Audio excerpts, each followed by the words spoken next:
Sam Nestler joins us from the American Airlines Center as he has the latest updates from Dallas Stars morning practice, and we'll get to chat with him on some of his series predictions and plenty more for this Game 1 preview of the Western Conference Final.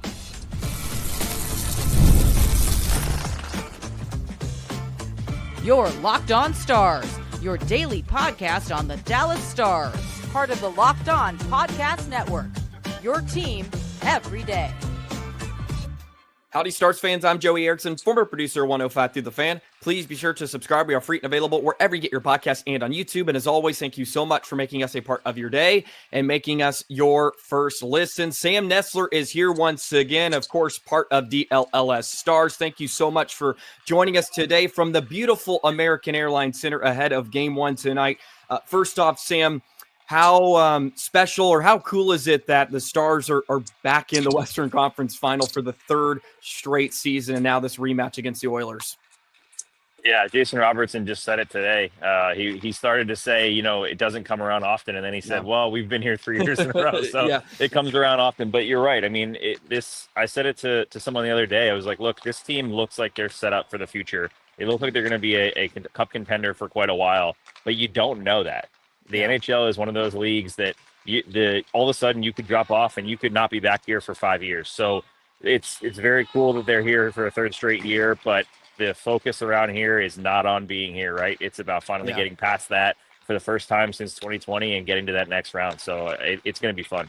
Well, Tyler Seguin knows that better than anybody. Of course, he won the Stanley Cup in his rookie year, and he never has quite gotten back to that point. But I think the most pressing question is, and I'm curious what you heard from Pete DeBoer this morning, are the Stars going back to 12-6? Are they going 11-7? Do you have any indication, maybe a gut feeling on what they go with tonight? Yeah, no confirmation whatsoever. I asked Pete, and he said, haven't made those decisions yet, which pretty much means we're not going to get lineup information for this entire series. But as of yesterday at practice, they did go 12-6, but it was a weird, they mixed up their lines a lot yesterday. We saw some lineups that we haven't seen in a while. We also saw Oscar Beck in there on the fourth line, which could potentially, to me, either mean that they're going back to 12-6 and he's in, or it could be that he's the placeholder on that fourth line and he's going to come out and they'll go 11-7 again. That's kind of the two ways that I look at it. But I just think the big key is Miro still. And it sounds kind of silly because we saw how good he looked in Game 6, but they're really weary about overplaying him too early. And they do not want to get in a situation where they have 6 defensemen and someone goes down or they go to triple overtime or whatever. And it sounds crazy, but let's say that happened in Game 1, right? They go 6, Miro Heiskanen plays. They go to double overtime against the Oilers, and late in double overtime, Miro plays 32 minutes, and he's super sore the next day. Yeah. You don't want that. And there's no breaks in the series, which is absolutely nuts, the fact that there's no 2-day break in any of the games, especially when you consider traveling all the way to Edmonton. So I just think they're going to be weary of it. So I would not be surprised to see 11-7 again, but we have no confirmation as of that. We'll have to wait till warm up. That's a great point by you, the double overtime question. You don't want Miro playing 35 minutes if he doesn't have to. And I think Stars fans would agree on that for the most part. Okay, also something Stars fans are maybe a bit concerned about is Duchesne, even Jamie Benn offensively, right? Some of the depth pieces maybe not scoring a bunch. I'm curious. The feeling you get from around the team is that something that they're really overly worried about, or is it just whatever's happening at this point? They're just kind of going day by day, but is the lack of offense from some of their depth maybe that concerning for Stars fans as it is for them? Yeah, I'll say that there's kind of two sides to it, right? There's the coach. Pete DeBoer is not concerned about it. He says, two things that he said before, which is we won that Colorado, or we were even in the Colorado series, and a bunch of our guys hadn't scored yet. That was before Mikko Rantanen decided to take over the playoffs. So he said they were due, and he was right. They came in. Wyatt scored the huge goal in Game 7. Mikko dominated. It was absolutely right, and that's kind of the same mindset he has right now. He's like, look, I'm not going to say I'm concerned because we're in the Western Conference Final. You find a way to win games.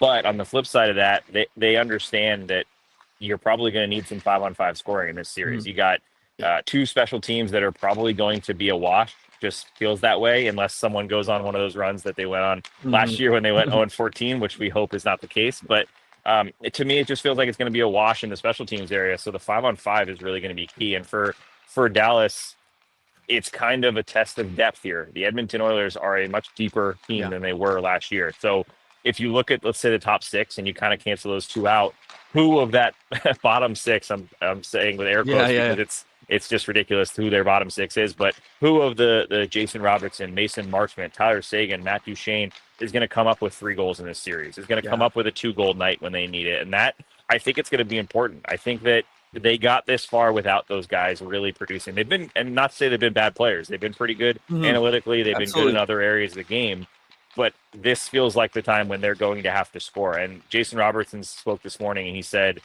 he feels like he's finally getting close. He feels towards the way of he did when he started regular season really slow after his injury. He started to get better and better, and all of a sudden he was Jason Robertson. He feels like he's right there. So it'd be really great for Dallas if he is, because as much as they can get by without all those guys scoring, when they are scoring, it just changes the way they play the game. He had a hat trick last season in this Western Conference Final against the Oilers. A natural hat trick, right? Yeah, it was the second period. I think he just kind of took over, and it's easy to forget. I have this written down: 14 goals, 5-on-5 for Dallas, 13 for Edmonton. So they did pretty good at even strength. They just got to stay out of the box because obviously the Oilers will certainly make you pay. I guess back to a bit of the 12-6 conversation. Let's just say they go 12-6 tonight. Do you have a feeling about what defenseman would come out? I know that's a topic on hand too. Would it be Petrovic? Do you think Lyubushkin? I guess maybe do you have a preference or a feeling on what defenseman may be the odd man out in that situation? Yeah, I think it would be Petrovic that would come out. Yesterday, they kind of ran. It looked almost like Lyubushkin was the odd man out, but then when they got into their full 5-on-5 and lines running, it was Lyubushkin with Bichel on the third pairing. So I think that would be the way they went with it. Lyubushkin just too good. He plays too much on the penalty kill and has too many other areas that maybe. I'm not saying Petrovic can't do that, but they just are not going to throw him in there and say, "Hey, now by the way, you're going to kill penalties in the Western Conference Final against Edmonton." So I think it would be Petrovic that comes out if they do go 12-6. I don't really have a preference, to be honest. I don't get a lot of the hate that is given towards some of the defensemen on this team. I think that they've gotten ripped on a lot, CC and Lyubushkin specifically throughout these first 2 rounds, but you keep in mind who they played. These are guys that are built for the third pairing that are playing above that against Colorado and Winnipeg. So I don't really buy into all that, but I would think that it would be Petrovic if they do go 12-6. On the Edmonton side of things, you mentioned, I think both teams feel like they're better than they were a year ago, which is a bit remarkable. And both teams got here in a sort of similar manner. There's a lot of adversity. It's not like they just walked through the regular season to meet here. They had to climb an uphill battle a bit. What are your feelings on the matchup between both of these sides? And what do you think is most concerning if you're a Stars fan looking at Edmonton specifically? Where can the Oilers really hurt you in this series? Yeah, it's a really even matchup. The way you look at it, Pete DeBoer said it best. There's no glaring weaknesses for any team when they're in the Final Four. It's just not the way. You can't get this far when you have a glaring weakness. And Edmonton maybe had that goalie weakness, if you want to call it that, last year, and that ended up being one of the bigger stories of the series. So I don't see any weaknesses on either side in terms of what you can really expose. But I will say one thing that worries me is the physicality and the aggressiveness. I don't even know what word to use. The annoyance of the Edmonton Oilers, because they walked through Vegas because they outplayed them in the overall game, but they also got under the goalie's skin. They got under the defenseman's skin. They hit Pietrangelo every single time he touched the puck. The guys like Hyman and Kane and Perry specifically, they just know how to do what they do. And if you watch the last series against Vegas, half of the Edmonton goals were scored on chaos around the net. Either they were scored in that area or there was that going on while the shot came in. That is what concerns me a little bit, because Jake Ottinger right now is playing some really good hockey, but he hasn't necessarily been bumped and annoyed as much as he will be in this series. And it's going to be a huge test. I mean, they have Corey Perry. Not only is Corey Perry, but he played with this team with a lot of these guys. He knows how to get under the skin maybe of a Jamie Benn or of a Jake Ottinger or whatever. They're going to do that. That's if I was Edmonton, that's a focus of mine we need to get to Jake Ottinger because he's the best goalie in the playoffs right now. And that's what we all wanted as Stars fans. Mm-hmm. But if you're an Edmonton side, we match up with this team well. We believe we can beat this team. We need to beat Jake Ottinger. And you're not going to do that by just beating him with shots. You're going to have to get traffic in front of him. Hyman's going to be a key. Like I said, Perry, those guys are going to be really important. That's what kind of worries me because earlier in the year, I know Craig Ludwig would love to talk about it on our show. The Stars got pushed around in that area. When teams did that, the Stars didn't keep up, and they did not box out. They got beat to the net, and it cost them. So that's a matchup, or if you want to call it that, to watch in this series. Yeah, and part of why Jake Ottinger's been pretty clean is because of the defenseman in front of him, too, clearing out and giving him lanes. So can they do that against the tenacity and the pestering of Corey Perry, which everybody knows about? And, of course, Evander Kane, who's been a great injection for them. Alrighty, when we come back, I'm going to ask Sam, why is this year different for Dallas? What has to be different? And we're going to get a series predictions as well. We'll do that in just a moment. Today's episode of Locked On Stars is brought to you by Wonderful Pistachios. Looking for a snack that's both delicious and nutritious? Crack into a good source of protein with Wonderful Pistachios. Wonderful Pistachios is one of the highest protein nuts. Each 1 ounce serving has 6 grams of protein, giving you over 10% of your daily value. Plus, they're packed with fiber and better for you unsaturated fats to help you keep the feeling of being fuller longer. Wonderful Pistachios is a complete protein, providing all 9 essential amino acids, and it's that grab and go ease. They are delicious when you're running between meetings. If you're like Sam, you're at the rink all the time, you have to be running around. Sometimes you just need that nutritious snack, and that's where Wonderful Pistachios comes in. They are a snack that works as hard as you do. Get snacking, get cracking with a snack that packs a protein punch. Visit wonderfulpistachios.com to learn more. Stars are back in the Western Conference Final. Game 1 tonight at the AAC. I guess the nice news is, too, Sam, if the Stars win, they get home ice in the Stanley Cup Final, but they got to figure this out. I'll be honest. I watched the Panthers game last night. I don't know how any team beats Florida 4 times, Sam. I hate to say it right now in Game 1, but I'm like, this series may be playing for runner-up. It's a very scary team. Yes, not a fan of them. So, but we're not going to worry about that. We're not going to worry about that right now. This is Stars and Oilers time. Okay, what has to be different for Dallas? If it's going to be different, where do you think the difference is? Maybe outside of special teams. We know their special teams stunk last season, go 0 for 14. But where does it have to be different for Dallas in order to win this rematch this season? It sounds so silly, but Mikko Rantanen. Mm-hmm. I know that one player cannot win you a series, but we saw last year with this Edmonton matchup that 1 or 2 players can win you games. And Connor McDavid, as much as you look at the special teams, the goaltending, there were a lot of storylines last year. Yeah. The big one for me was the fact that Connor McDavid and Leon Draisaitl just said, we are not losing. Mm-hmm. And they took over the series. Connor McDavid specifically just took over. Pete talked about today scoring goals with 4 guys around him. It doesn't matter what they did. He found a way to get points and score goals. I remember the ridiculous backhand goal he scored. I believe it was in Game 6. He just took over. And to me, there's no Connor McDavid on this Dallas Stars team. There's no Connor McDavid anywhere else in the league. Yeah. But Mikko Rantanen brings them a lot closer to that line, right? He is a superstar player, and if we didn't know it before the playoffs, we now know that Mikko Rantanen is more than capable of winning a game pretty much on his own. He did it 2 games in a row in this playoff run. I think that is key because there's going to be games where it just feels like Dallas doesn't have it, right?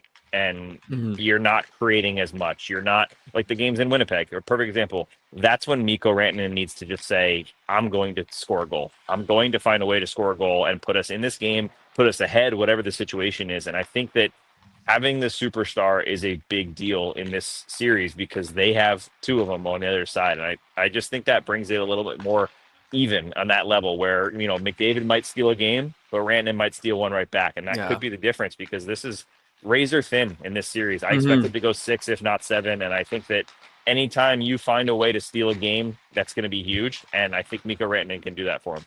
Yeah, it's going to be a thrilling series. I really can't wait. And like you said, like it feels nice for Dallas to have like a guy that they can kind of go to. And that really hasn't been the case the last few years. And we thought maybe Robo would be that. And of course he's injured this season, but we haven't seen a lot of that out of Robo. But like Rantanen is that guy. Just give him the puck and let him go, which is of course nice to have at this point in the season. So, oh man, so many different matchups. With Wyatt, or maybe we'll go to Otter here because you touched on how great he's been, but like how phenomenal has Jake Ottinger been? And I think we talked about this maybe last year, where he feels like he's the best goaltender now left in the NHL playoffs.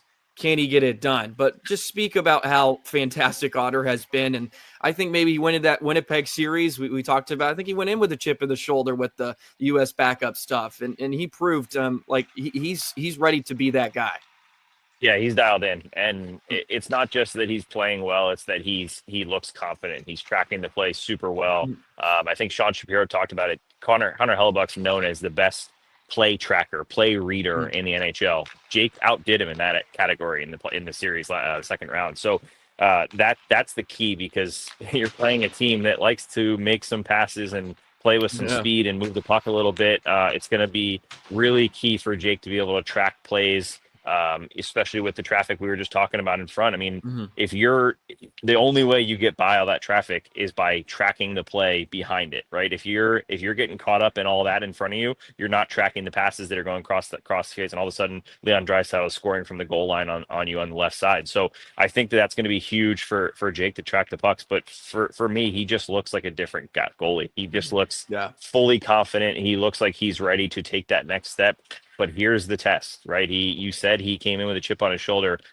Can't be much more of a chip on your shoulder going into a series where you were basically talked about as the best goalie, the huge matchup, controversy, or not controversy, but the difference last year was Jake is up here and the Oilers goaltending was down here, and it didn't turn out that way. No. And I think for Jake, that's huge. He knows that. Again, I keep going back to the same point, but this series is so tight in terms of the two teams that Jake needs to be better. I think that TSN or someone was talking about it yesterday. The Oilers' goal for their goaltending is not to be better than Jake Ottinger. It's to be not too much worse, right? It's to just be as close to even as you can, because they believe their team in front of them can beat the Dallas Stars. For Jake, that can't be the goal. The goal cannot be to be even with the Oilers goaltending. He needs to be better. And I think that could be a really big difference in the game. And Craig Ludwig said it over and over again on our show during the first two rounds. Power play and Jake Ottinger are the reason the Stars are here. Yes. And it's hard to argue that when you look at the numbers and you look at how many issues they were like dead last in scoring before Game 6 of the first round. Yeah. They were their scoring depth hasn't been that good. You look at your goaltending, you can win a Stanley Cup with really good goaltending. And right now he's going to have to continue that until they figure out a way to maybe score an extra goal or two. And Stars are going to have to win a 5-4 game in this series. It just, you can't win 2-1 4 times against the Edmonton Oilers. It just doesn't happen. Yeah, that feels about right. Yeah, what Stuart Skinner is going to show up. He was a bit shaky early in that series last year, and then games, I think 4 through basically 6, he was better than Jake. Yep. And yeah, from an Oil perspective, like just be a save better than Jake a few times, and we can help you out in front. So it'll be fascinating. Okay, we'll let you go with this. Series predictions. How do you feel about Dallas's chances? I am going to stick with what I said because Stars fans yelled at me a lot to not pick Dallas because I've picked against them in the first 2 rounds. Oh, so well, then you have to. I'm going to say Edmonton wins the series in 6 games. Okay. All righty. So repeat of last season, which we hope happens. I went Stars in 7. Maybe Pete DeBoer, he gets that record for whatever. Maybe he moves to 10-0. They'd love to make it 7. I'll tell you that. and his buddy down in Florida seems to be putting a good Game 7 record together too. So, anyways, I think that would be fascinating. Maurice and DeBoer. That would be incredible. It was funny because I was watching I don't know if you ever watched the Coaches and Coffee segment the NHL put out. Oh, there. I hadn't seen it yet. I really encourage it, but I don't want to spoil too much. But it's funny. Paul Maurice kind of did everything a year earlier than DeBoer has. And I mean, that's like family wise, like kids, maybe even coaching, stuff like that.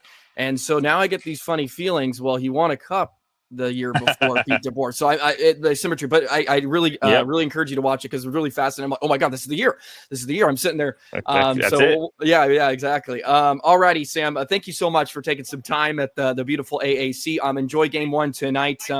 And we'll catch up a bit later on. All right. Thanks, Joey.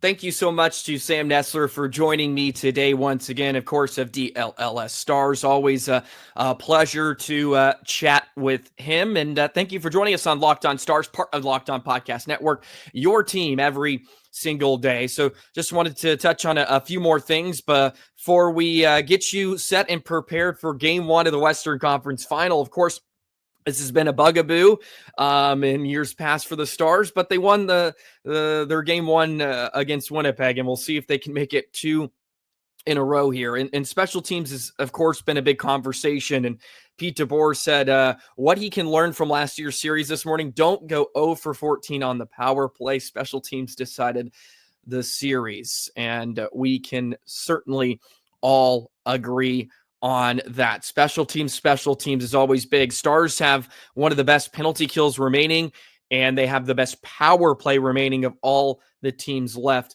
in the postseason right now. There was some updates on Matthias Ekholm. He's somebody that we've thrown out there with Nick Zarias of Locked On Oilers yesterday. Be sure to check out that preview of the series if you had not checked it out yet. That was a lot of fun. We do these crossover episodes, and that was a lot of fun. But Matthias Ekholm, of course, who's been out since April 11th with an undisclosed injury. He will not play in games 1 and 2. He is the defenseman for Edmonton, and I think he's pretty much, I don't think it's even arguably, he is the Edmonton Oilers' best defensive defenseman. He's sort of the Esa Lindell of the Oilers, but he has some good offensive pop too when he's humming too. But he is not going to play in games 1 and 2. 34-year-old has not played since April 11th. He's missed plenty of games here in this postseason.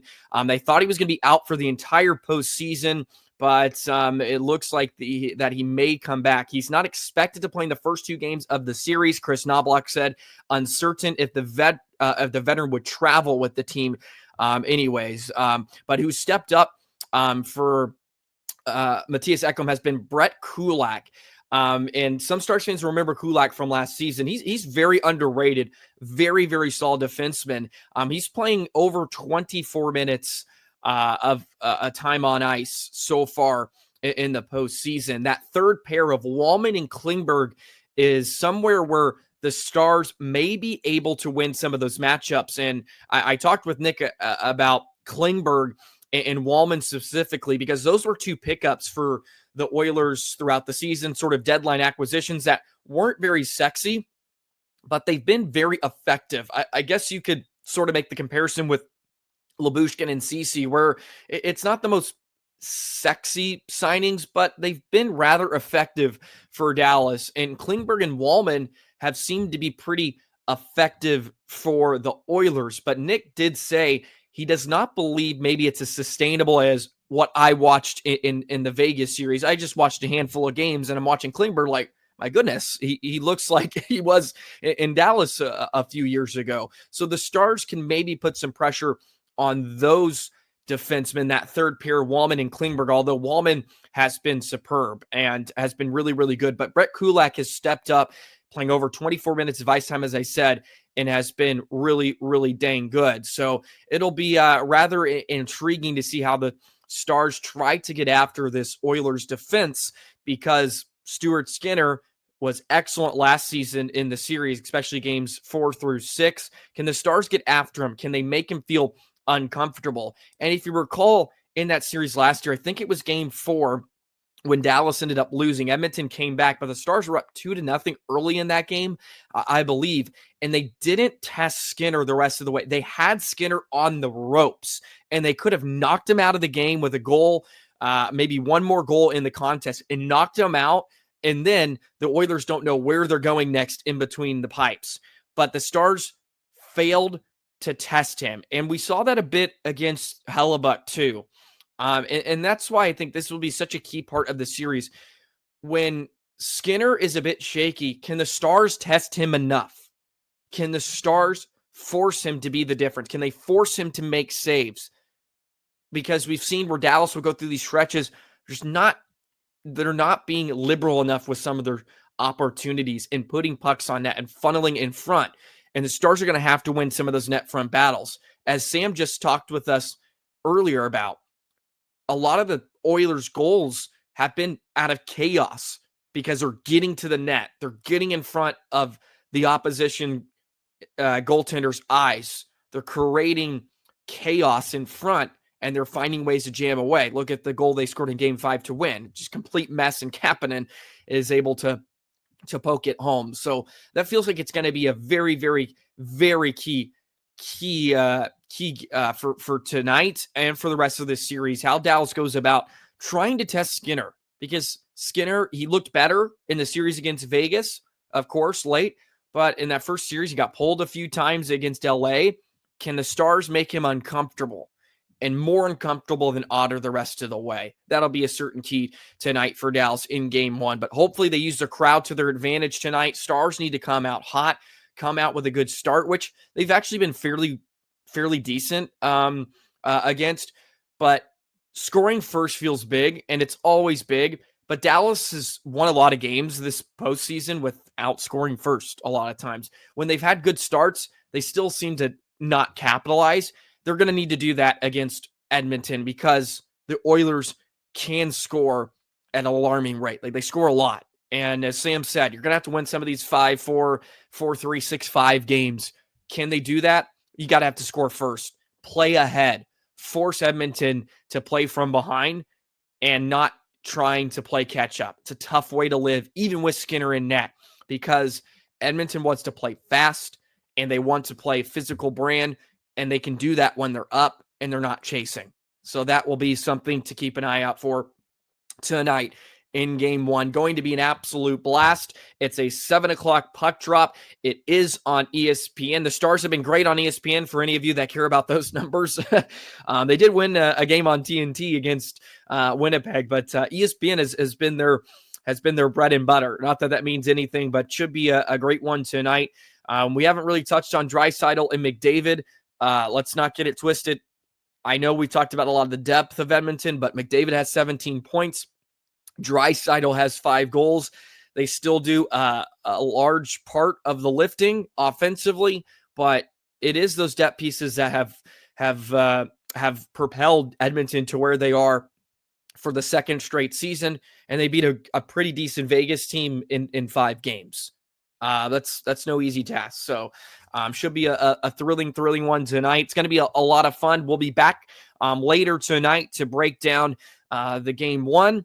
Hopefully Stars victory, and we'll kick off the series. But Stars fans, thank you so much for all the love and support. We're at 4,100 subscribers. Can you believe it? We've grown so much over the past month or so, and that's a shout out to all of you. Thank you guys so much for tuning in every single day during this part of the season. I know there's a lot of options out there, and I appreciate those of you that make us your first listen. I have a blast doing this and love getting to chat with Ryan of Sarcastic Remarks. Of course, Sam, of course, hops on every once in a while. We just have an absolute blast. But have a great rest of your day, Stars fans. Enjoy the game tonight. We'll be back later to break it all down, and we'll go from there. So long, Stars fans.